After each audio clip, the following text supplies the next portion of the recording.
Okay. Well, my name is CM Rutledge. I've been tattooing professionally since, well, I was going to say since, but I can't do math that well, for a little over 17 years now.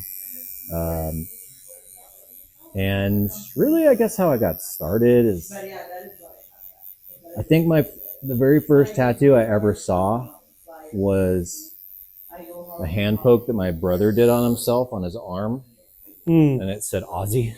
Oh, really? Yeah. Ozzy Osbourne? Yeah. Ozzy? OZZY in vertical lettering. How big? What did he? It was small. Oh, okay. So this was back in the day too, where just like small 2-inch tattoos in the middle of your bicep, and that was the thing. And then actually, maybe he did it with a. Now I'm thinking, I can't remember if he did it with a razor blade or a needle. Anyhow, Oh my goodness. Yeah. So I think that was the first time I ever saw a tattoo. Yeah. And then I think he got it covered up. Did you? Or no, he actually, it was his second tattoo. He got this badass 1980s, early 90s Grim Reaper on his chest. Oh, cool. Like on a pec or something? Or? Yeah, right on his pec. Just like the old rock and rollers. When you saw like the Ozzy tattoo, did you think it was super cool, or were you more Hell yeah. like? Well, I already loved Ozzy. Anyhow. Okay. Ozzy was like the first heavy metal, heavy rock band that I started listening to. So yeah, I was just like, heck yeah, that's so cool. So, and then I think just tattoos kind of became a normal thing to see. But then I got to see go with my dad whenever he got his first tattoo. What was that? It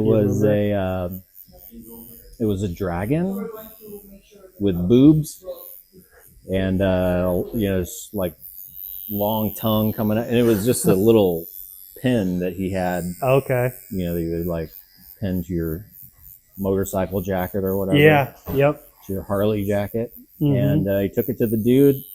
This was at an indoor swap meet in Dallas. Okay. And he's like, "Can you tattoo this on me?" I was like, "Yeah." Just drew it on with an ink pen and then tattooed it. And I'm like, oh my gosh. Yeah. That was incredible. How old were you when you saw that? And I had to have been like 12. Okay. Maybe. Yeah. Okay. Somewhere, maybe 13. Yeah.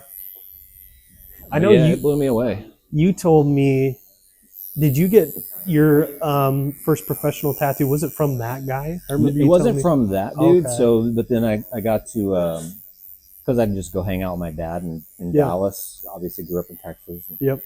Every weekend or every other weekend, whatever it was, and so he'd always take me to the red light district, as you would say, of Dallas.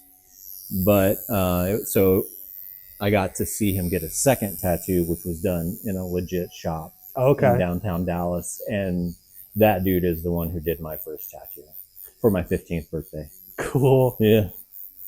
And I'm assuming then no like after shop hours kind of thing, or did you just before? Walk right in? It was early-ish in the morning. I think we went there around 10. And, my dad double checked. He's like, "Kyle, you sure this is okay?" Yeah. Kyle was like, "You're a paying customer, aren't you?" Yeah. Got the money. All right, let's rock and roll. Yeah. So, yeah, and so it was like after getting a tattoo. So that was for my 15th birthday. The dude was just talking about being a tattooer and how cool it was and all that kind of stuff. Yeah. And I think he explained or he also just said like, "Yeah, dude, I made like $400 last night." Yeah. And I was like, "Oh my gosh." So then I went home after that and sold 2 of my shotguns and ordered a tattoo kit out of the back of the tattoo magazine. Yeah. Was that like pretty much right away after you got your tattoo? Immediately. Yeah. Yeah. Immediately. Like fired out. So I went home on, that Sunday and I'm like, "Mom, I'm gonna sell my shotguns. Yeah. I'm gonna start tattooing." And so, yep. What did she say about it? Was she pretty supportive? Or just very much so. Yeah. She was super cool. So my dad paid for the outline of the tattoo. And then It must have been just a short while later, a few months later, we went back to the dude who did it, and my mom paid for the coloring to be nice. done. So yeah, it was super cool. Nice. So yeah, they've always been supportive. They knew that I had artistic, skill and a desire and stuff like that. So I think it was, Yeah. Were you always drawing and stuff before, or what was your kind of main thing? Was it drawing, or did you kind of experiment? I always just draw landscapes, trees. Yeah. And then I started to try to just draw like album artwork. Oh yeah. Cool. Video games. I want to say some old NES video game. I don't think Double Dragon I know that is a game, but maybe it was like Street Fighter, Double Dragon, something like that. I was always trying to replicate the video game scenes. Yeah. And then I got into skateboarding, and so then it was like trying to draw skateboard art and stuff like that. So yeah, I always just enjoyed drawing. Was there like a type or style of like, were you always kind of into like the skulls and all that stuff, or did that just kind of develop over time? Definitely developed over time. In fact, after I got tattooed by the dude, it's so weird to think about this because that would have been early 90s. He was doing the style that I don't remember. Maybe it was called biomech. That's what they were calling it. Or maybe it was like cybermech or something like that. Yeah. And so that appealed to me. And then, of course, tribal was real big. But I was never really drawing that kind of stuff other than like the cyber biomech stuff. I was trying to replicate that because I thought it was really neat and different. But wizards, dragons, stuff like that. That's what I was always trying to love draw. all those like 90s wizards. Oh yeah, that's my favorite stuff. That was going to be my skateboard deck whenever I went pro at skateboarding. Yeah. Which never would have happened. I was going to have like a giant wizard on my skateboard deck. Nice. Yeah. Didn't you say that this was your first skateboard you had? Was that? Yeah. Well, the actual OG colorway is at home. Yeah. But that deck, the Corey O'Brien Santa Cruz, is the first skateboard, professional skateboard deck that I ever got. Yeah. So when you got your machine in the mail, how long did it take? I'm assuming it probably took some time. Yeah, man, back in the day, 6 to 8 weeks. And were you thinking about it every single day for 6 to 8 weeks? Yeah, and there was no way to track it. Yeah. I had no tracking. So it was just like, I don't know. And I think I was at my girlfriend's house, and my brother called. Why he had my girlfriend's phone number, I don't know. Maybe I do know now, thinking back on that. He's like, you got something in the mail. I'm like, hell yes, let's go home. Let's go to my house. And that was it. Yeah, so busted it open. Did it have instructions on how to set it up or anything? No, it came with 2 machines, clearly a liner and a shader. A small amount of needles that probably weren't even sterilized. Yeah. It's a needle sitting in the bottom of the box. Maybe like 6 colors. So definitely a stripped down palette, but that's how tattooing came about, was from a stripped down palette. Power supply, foot pedal, all that stuff. Nice. And of course my brother just kind of like, let me try it. So he ended up having that Aussie tattoo covered up with a little bunch of roses. So he colored in some of his leaves with my tattoo machine. How did that go? It was interesting. I think it came with like a 6 flat needle. Okay. To color with, which is really weird. And then I think I tried a little bit on them, and that was really about kind of the start of it all. And then my very first tattoo that I ever did was a little heart on my mom's ankle. That's cool. Yeah, I was shaking like crazy. Yeah.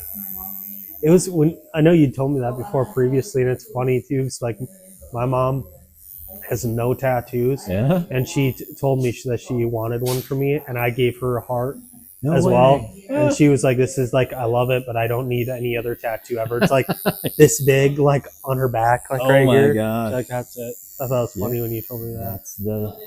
That's all that's needed. Yeah, special one. That's okay. Yeah. After that heart, I know I'd assume, I guess you'd gone to yourself. I know you have a couple on you. Was that around that time, just right away? Yeah, because all I wanted to do was tattoo. I'm like, I just want to keep doing this. Nobody knows that I'm doing it yet. Yeah. Obviously, I can't start tattooing well, I mean, I would have. Mm-hmm. I would have tattooed classmates and stuff. Yeah. But, yeah, I was just super anxious and super ready to get tattooing. And so I traced a tattoo that I thought looked cool from a tattoo magazine. Uh-huh. And it was of this big animated tattoo machine. Slapped it on my leg backwards and then propped my foot up onto a 5-gallon bucket and tattooed myself for like 4 hours straight. That's awesome. Yeah. Was your mom home when you did it? Did you do it at my home? mom and my brother. Did they keep on checking in on you? So I could hear them because I was like, we had like this loft that was my bedroom, and it hung over our living room, and that's where my mom and brother were. And they're like, "Is he tattooing himself?" And so I'm like, "Yep." Like, "What are you doing?" "I'm doing this tattoo machine." So yeah, that was it. Yeah, they didn't care. I mean, maybe they cared. I don't really remember a reaction. Yeah. Did from that point on, I guess, where did it kind of mesh to you more, like taking it serious, and really trying to develop yourself as a tattooer and an artist? I mean, obviously, like you started there and now you're here 17 years later. So I say that story of when I tattooed then, that was like the first chapter of tattooing. Yeah. Because then it was all in that same year. It seemed like when I got my first tattoo, bought my first tattoo kit, then we moved to Hawaii. And it was there. I did some tattoos there, and this was all out of my house. Yeah. It was there that I sold all that equipment when I was 17 because I wanted to buy a car. Yeah. And so I sold it to what looked like a house full of convicts. Yeah. But they paid me in cash. And, there you go.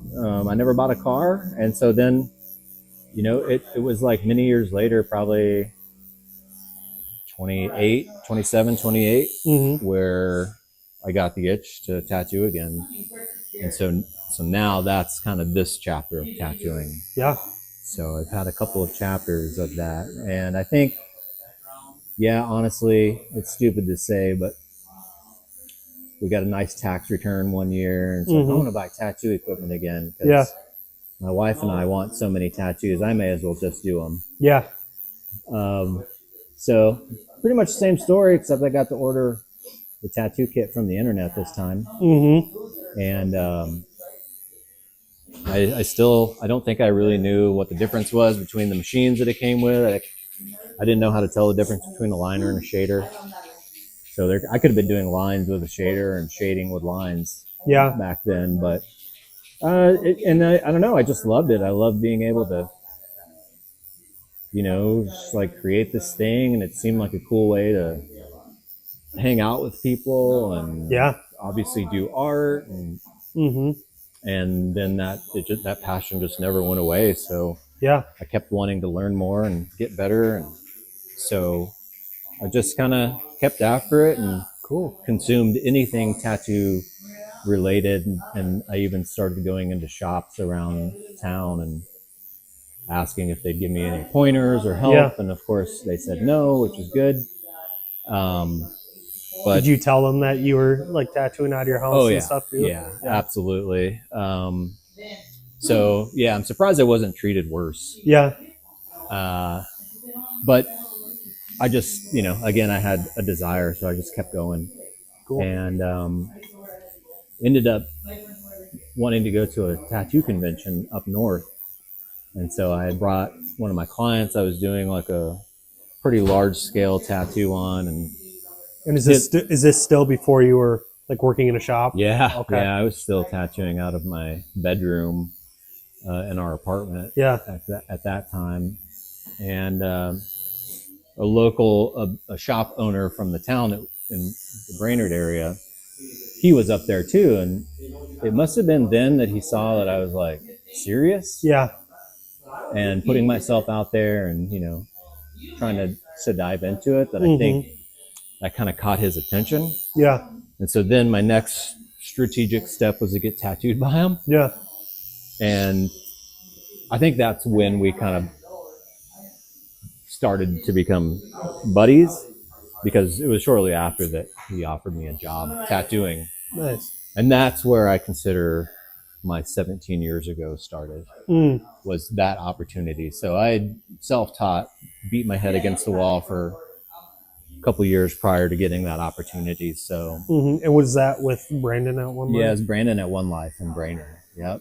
So, and how do you feel your progression was when you made that adjustment? Was it like you learned all these things, you're like, oh my goodness, or was it still kind of a slower climb to kind of get to where you wanted to be, or how was that? Yeah, I think at first I didn't really.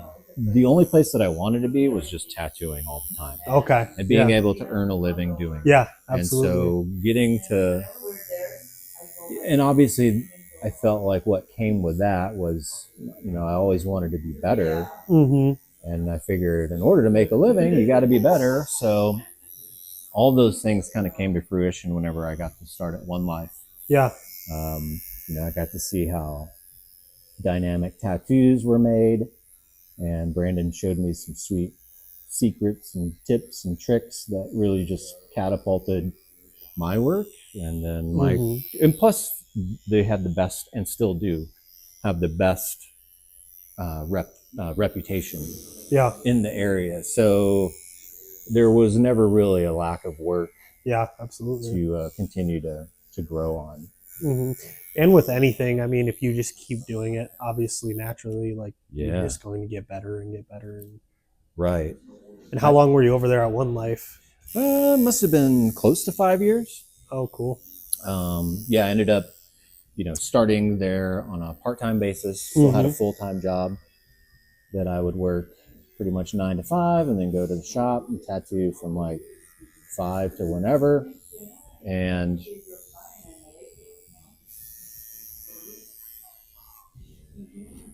And then I think it was like once, I think I used the gauge of once I was pushing people, because I was like the most available artist. But once we started telling people no, we couldn't get them in, that was a good indicator that it was time to quit my job. Yeah. Because it's like, okay, then I can be here more. I can take clients more often, and we aren't turning people away. So was that a scary transition, or were you just super stoked and ready to do it? Yeah, it was super scary. Yeah. And then, of course, doing something like that doesn't really run in our family. So it was always like you sure you want to leave this super secure job with a 401k and health benefits to go do this? Yep. Sure do. Yeah. How was your wife with all that? Was she pretty supportive? Yeah, she's always been super supportive. And yeah, that's cool. Definitely always has believed in me. And yeah, I mean, that's a critical thing for sure. So after One Life, then, is that when you went and were working out in Aiken, was it? No. So actually that small shop, that was still while I was scratching. Oh, I gotcha. Yeah. That came before Yeah. One Life. And yeah, it's kind of weird because it wasn't really weird, I guess, but that was the first shop. It's called Skin Deep. It originated in Hawaii, ironically. Oh yeah, I remember you telling me. That's a super weird connection. Super weird. But they were the first one to, like give me a true shot at, tattooing someplace other than in my basement. And so I got to go help tattoo walk-ins on the weekend, because that was it was kind of like we tattoo a lot of people from the cities that were just coming through to vacation. Tourism. Yeah, Tats. it was just slammed in the summer. So that was fun. Yeah. Like, that was just like, I mean, it was fun and nerve-wracking all at the same time. But that's kind of where I got to experience true walk-in tattooing. And do you feel like that pressure of having people constantly coming with different ideas did that help you grow as a tattooer? Yeah, it helps it not become such a surprise. Yeah. And it's just like, yeah, I can do that for you. Yeah. Hang out for about 15 minutes and I'll draw it up or whatever. Cool. So that was pretty cool. And then just whenever the summer season ended, that's kind of when they slowed down and I couldn't work there as much. Yeah. Because then the 2 resident artists needed to eat. So So it was kind of like around that time, fall. I think I ended up getting the position at One Life, like it was February. It would have been February of who knows what year. So it's perfect timing. Yeah. So obviously now we're here in Twin Cities. So where did that jump? Did you come here for a job in tattooing or? Yep. I think we came down from being at One Life. We came down to an art show down in the Twin City metro area. Yeah.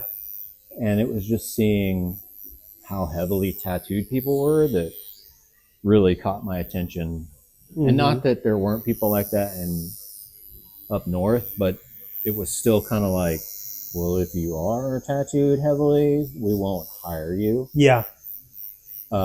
And or everything was very seasonal up there. Again, just things are more popular and more money is being made in the summer than in the winter. So anyhow, that's what kind of intrigued me about expanding my career down in the metro area. So yeah, ended up once we kind of made the decision that was going to happen, it was just like, okay, now where do we go?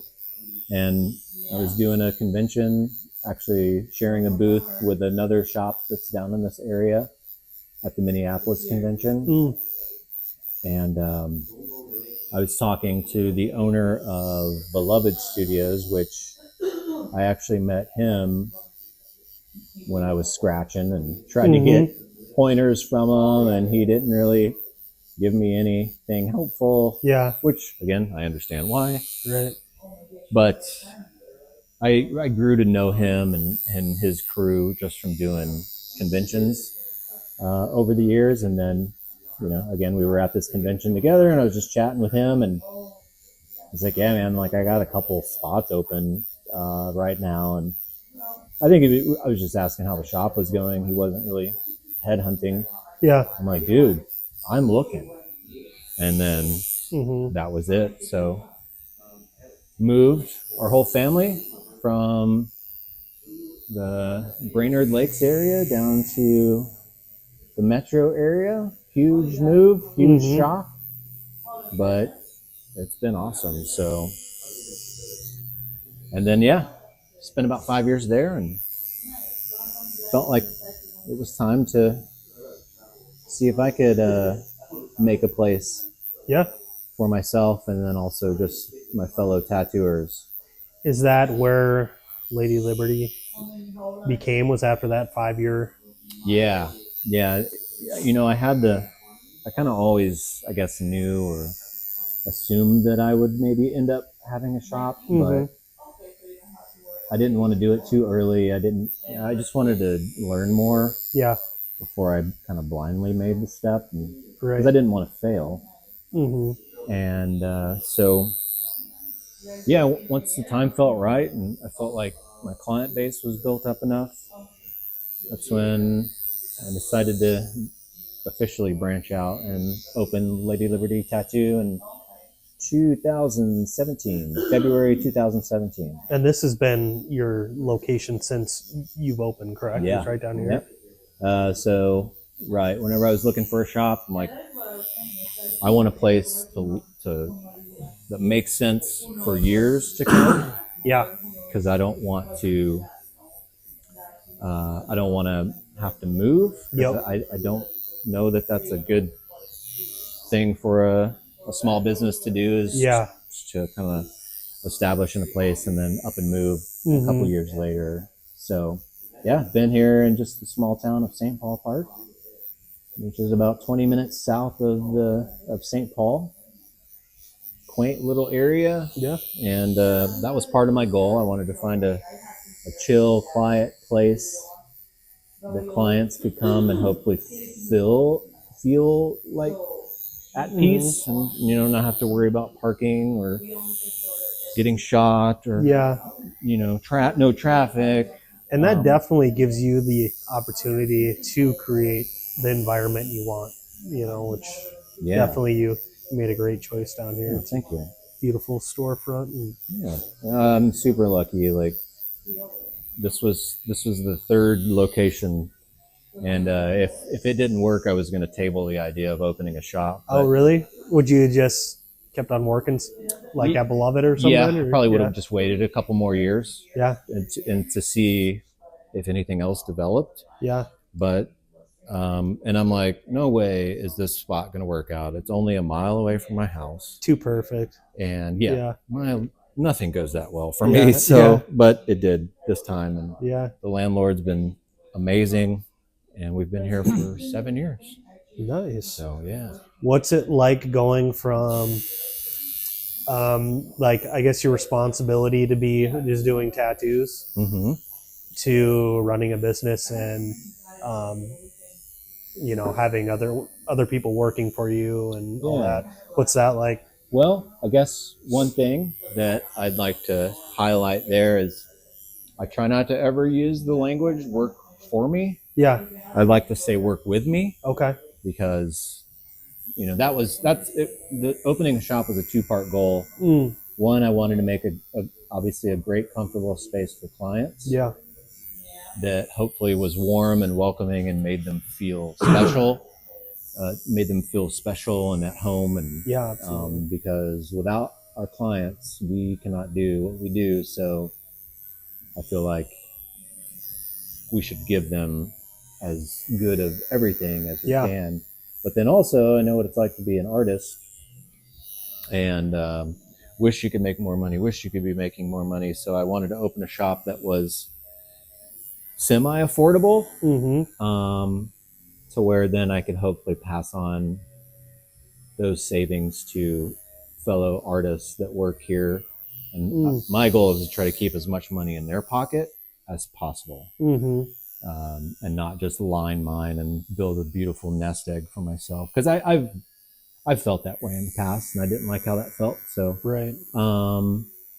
but so those are those points. Yeah, absolutely. But I was like just seeking input from business owners that I was tattooing, and one of the best pieces of advice, well, not even advice, but just the best word of wisdom that one guy told me is like, there's headaches on both ends, working for somebody or owning your own place. He's like, so you're just going to trade one set of headaches for another? Yeah. But I think you'll do fine. I'm like, okay, that makes sense. Yeah. I mean, there's more things you got to worry about. You got to worry about what insurance you're choosing to cover your business, whereas when you're working at a shop, you don't worry about any of that stuff. You just kind of show up and try not to get fired, do your thing, and then of course it is just like the hardest part of owning a business is finding good people. It's really hard to find good people who want to hang their hat, and so that's a big challenge. Again, something you don't have to worry about as just being an artist. But again, it's like I kind of seek pleasure in trying to make a place where hopefully people don't want to leave, right? Where they want to be for a while.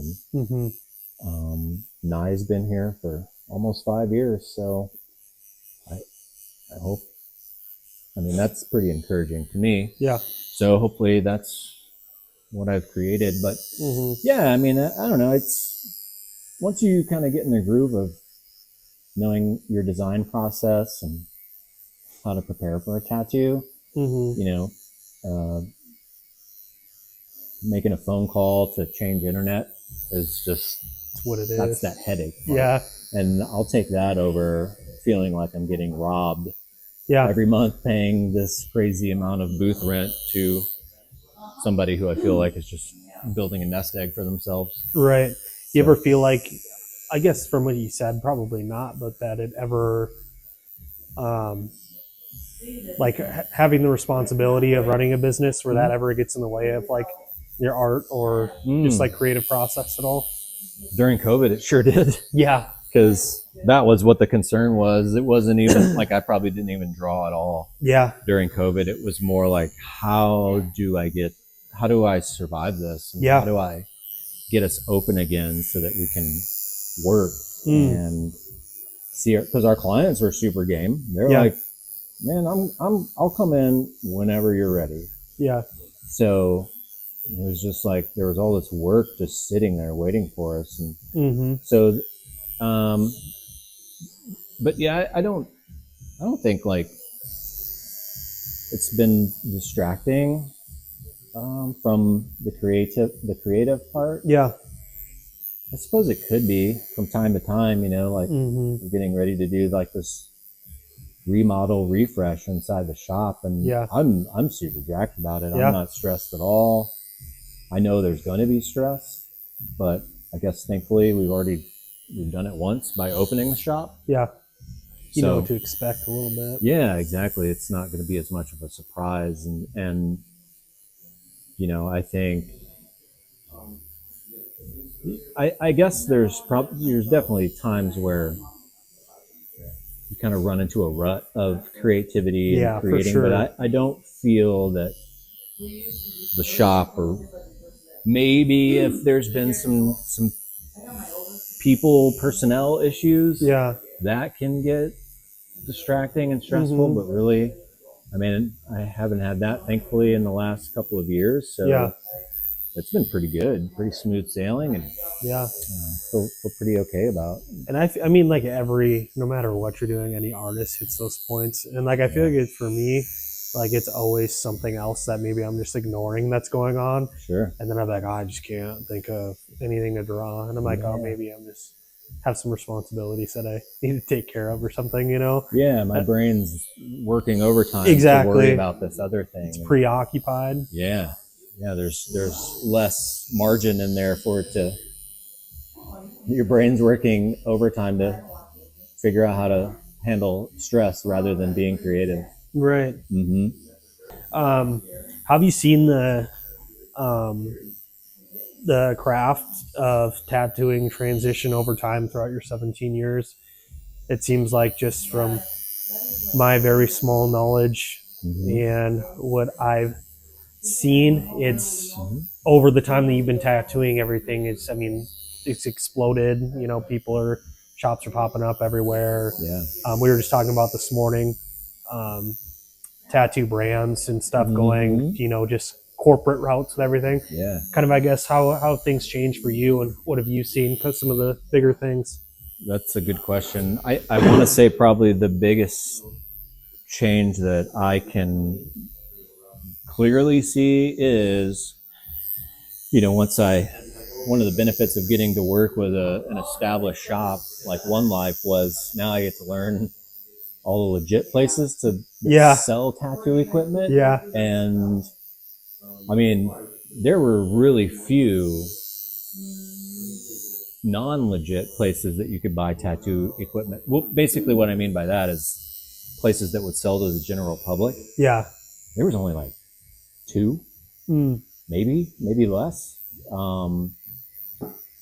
And so even back then, even after learning the sweet secret spots for pros only, there was still only a handful of places that you could order from, and a lot of them would vet you, make sure that you're actually working at a tattoo shop, not ordering stuff to your apartment. So that's one big change. Now you can just buy the crap everywhere. Yeah. And there's, aside from Amazon, there's all these websites that exist that supposedly sell tattoo equipment, but you have no idea if it's even a real website or, you know, like legit, that they're not just going to steal your money or whatever. I mean, I even met a lady at a convention once that I was tattooing. She's like, "Oh, I used to sell tattoo equipment." I'm like, what? Like how? And I don't know how, if she was just doing an Amazon thing. Yeah. Like ran an Amazon shop. I'm like, this is insane. So I think that's probably one of the most frustrating things, is just the easy availability of damn near surgical equipment. Yeah. The skin's the largest organ of the body. Yeah. And yet the tools to permanently alter it are available at your local convenience store, pretty much, aka Amazon. Yeah. So I think that it's just not as protected as it used to be. Yeah. I think that's the biggest thing. Like, I've seen dudes and heard stories, you know, back in my early days, of somebody walking in, and I was this guy too, walking in with just a shitty portfolio saying, "I'm tattooing out of my house." But thankfully this didn't happen to me, because I would have cried and never tattooed again. But I've heard of guys saying, "Yeah, why don't you just go home and just throw your shit away? Yeah. Because you don't need to be doing this." So that, you know, to me, I miss those days in a way. Yeah. Because it was protected. Yeah. But now there's just fewer and fewer people who are willing to protect it, and more people who are willing to just kind of throw all the information out there like it's the only way that it's to be done. And then up pop all these, I don't know, maybe we should call them Amazon artists now or something. And that's okay. Like kitchen magicians and, you know, scratchers, all that stuff, that's never going to go away. And that's how most of us start. It's, I mean, from my understanding, it's always been around. Yeah. And it will forever be around. Yeah. There's just not enough resources. Police have better things to do than go crack down on a dude who's tattooing out of his house. Yeah. Hell, they're probably getting tattooed by the guy out of their house, which is fine, whatever. But as long as that person cares about what they're doing on the body and they're practicing proper techniques. I know I'm not saying I'm for it, but I'm saying tattoo used to be underground, still is, and who knows in the future? Yeah, it might need to go back there. Yeah, I don't know. I've heard stories just like on other people's podcasts and stuff. Some old timer tattooers where they're like, dude, people would be like, "I'll break your hands," like if you're tattooing in town. People really used to protect that. You open a shop, we will firebomb it. Yeah, right. Yep. That's kind of the Wild West. Where how you doing, Eric? You want a break or anything? You want a break? Okay. Cool.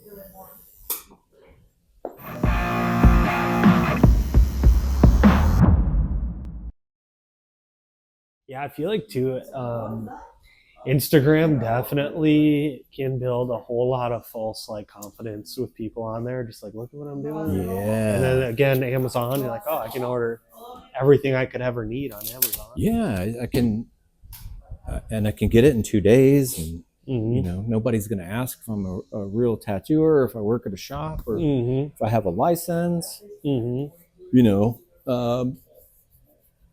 so that's changed. I do think,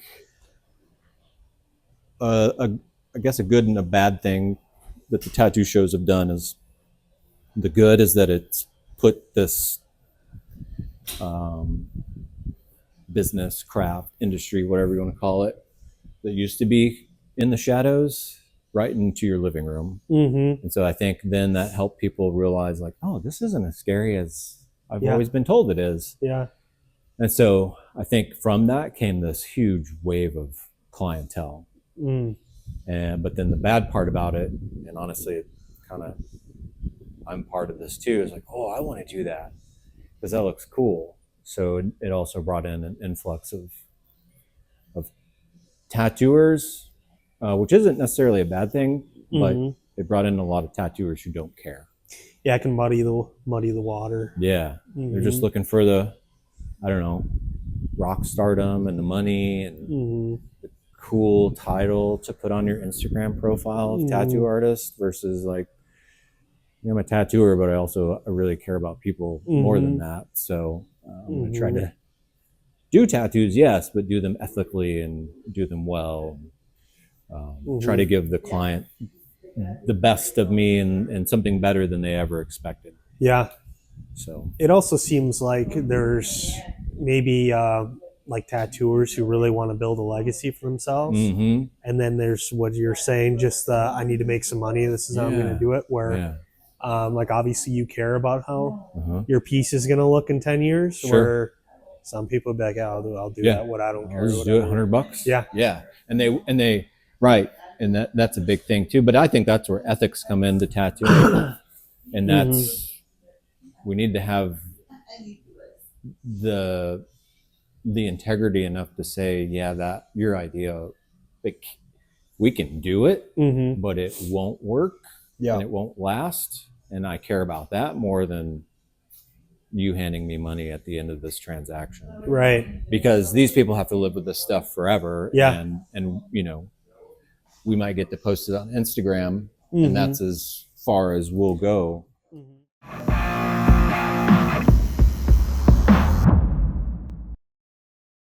This is a question I got from Anna. I thought it was a really good question. What does leaving a legacy look like as a tattoo artist who's been in the industry for almost 2 decades? I know it's a loaded question. So. Yeah, I think what that looks like to me is hopefully being able to look back and know that, one, I've just contributed as an artist who cares for their clients, but then also if I get to teach and introduce new artists into the industry, again, the craft, the business, whatever you want to call it, that also care, then I feel like that's good. Yeah. Like I've won. And obviously, I guess it's a no-brainer, but you know, to build a clientele that is super stoked to walk around with my tattoos on them, that's super important. And that's happening and that has happened and I'm grateful for that. And yeah. I guess unless I lose an eye or a hand, I really hope that doesn't change. Yeah. But I think it's more so, just knowing that I left a positive mark on the tattoo community and that I've given back and I haven't taken from it. Yeah. But yeah, I definitely think like these days where I'm at in my career, it's just like, okay, I don't know how to stop people coming into tattooing that don't care. So I guess I'll just do my part and try to bring people in that all I can do is hope and teach that they'll care. And hopefully that'll kind of offset all the crap that's kind of flooding the world of people's skin. Yeah. Have any funny or interesting like client stories? I know Nye told me last week he had some dude pass out on, he was doing his back. Yeah.